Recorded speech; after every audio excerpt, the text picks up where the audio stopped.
Assalamualaikum warahmatullahi wabarakatuh. Saya Tianti Tridewi dengan NIM C018042 akan mempresentasikan tentang menghitung dan mencatat secara akuntansi mengenai angsuran pajak. Baiklah, yang pertama yaitu contoh perhitungan akuntansi perpajakan. Melakukan perhitungan atas jumlah pajak yang perlu dibayar, ada beberapa variabel yang wajib dilengkapi. Jika ingin menghitung jumlah pajak penghasilan karyawan, penghasilan kena pajak, serta jumlah wajib pajak, berikut adalah rumus untuk menghitung jumlah pajak terhutang. PKP dikali 25% sama dengan PPh badan. PPh badan dikurangi PPh dikurangi PPh pasal 23 sama dengan pajak terhutang. Selanjutnya, konsep perhitungan dan pencatatan PPh pasal 25.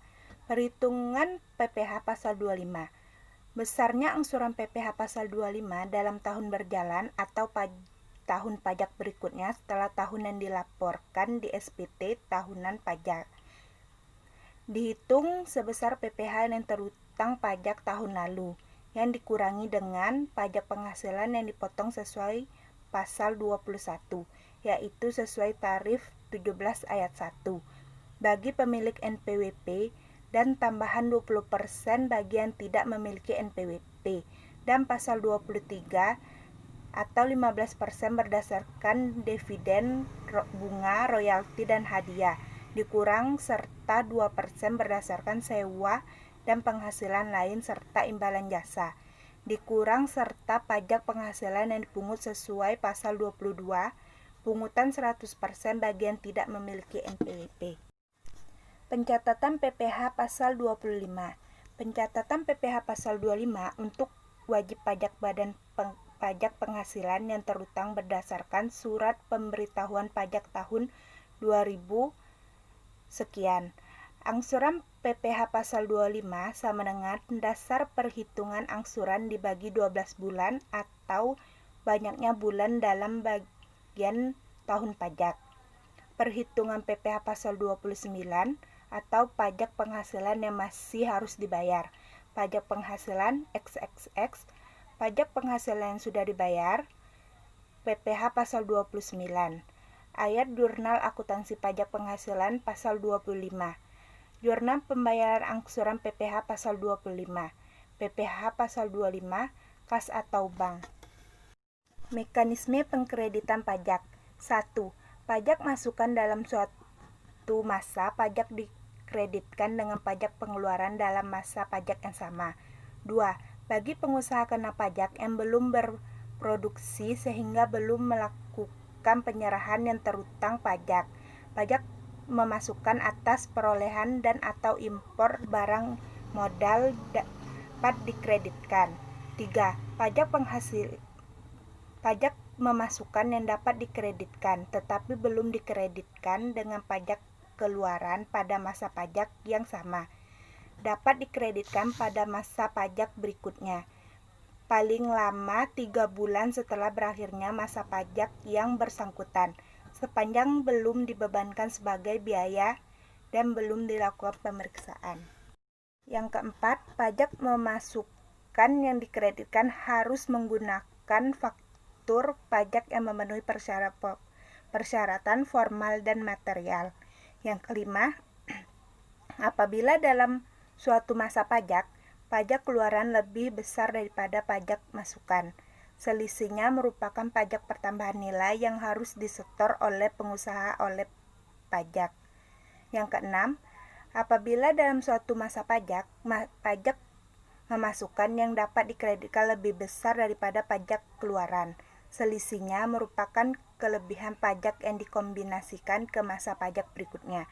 Yang ketujuh, penggunaan pedoman pengkreditan pajak masukan terdapat pajak keluaran. Selanjutnya, jenis pajak yang tidak dapat dikreditkan. 1. PPN atas perolehan BKP atau JKP yang dilakukan sebelum pengusaha yang bersangkutan ditetapkan sebagai PKP. Yang kedua, PPN atas perolehan BKP atau JKP yang tidak berhubungan langsung dengan kegiatan usaha PKP, maksudnya tidak memiliki hubungan dengan kegiatan produksi, distribusi, pemasaran dan manajemen PKP. Yang ketiga, perolehan dan pemeliharaan kendaraan bermotor berupa sedan dan stasiun wagon, kecuali merupakan barang dagangan atau disewakan. Yang keempat, PPN atas perolehan BKP atau JKN yang didapat dari luar daerah Paben sebelum pengusaha yang bersangkutan ditetapkan sebagai PKP. Yang kelima, PPN atas perolehan BKP atau JKP yang tidak memenuhi ketentuan pada Undang-Undang Nomor 42 Tahun 2009 tentang PPN dan PPNBM pasal 13 ayat 5 atau ayat 9 atau tidak mencantumkan nama, alamat dan nomor pokok wajib pajak, pembelian atau penerima BKP atau JKP. Yang keenam, PPN atas pemanfaatan BKP tidak berwujud atau atas pemanfaatan JKP dari luar daerah pabean di mana faktur pajaknya tidak memenuhi ketentuan sebagaimana dimaksud dalam Undang-Undang Nomor 42 Tahun 2009 tentang PPN dan PPNBM pasal 13 ayat 6. Yang ketujuh, PPN atas perolehan BKP atau JKP yang pajak masukan ditagih dengan menggunakan penerbitan ketetapan pajak. Yang kedelapan, PPN atas perolehan BKP atau JKP yang pajak pemasukannya tidak dilaporkan dalam surat pemberitahuan SPT.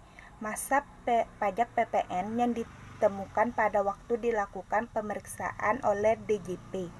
Yang kesembilan, PPN untuk perolehan BKP yang digunakan sebagai barang modal atau JKP sebelum PKP melakukan kegiatan berproduksi. Yang terakhir yaitu pajak pemasukan yang dapat dikreditkan tetapi telah dibebankan sebagai biaya atau ditambahnya kepada harga perolehan BKP, JKP tidak boleh dikreditkan sebagai pajak masukan. Baiklah, itulah pembahasan dari saya tentang pencatatan atau penghitungan pajak pasal 25. Lebih kurangnya saya memohon maaf. Assalamualaikum warahmatullahi wabarakatuh.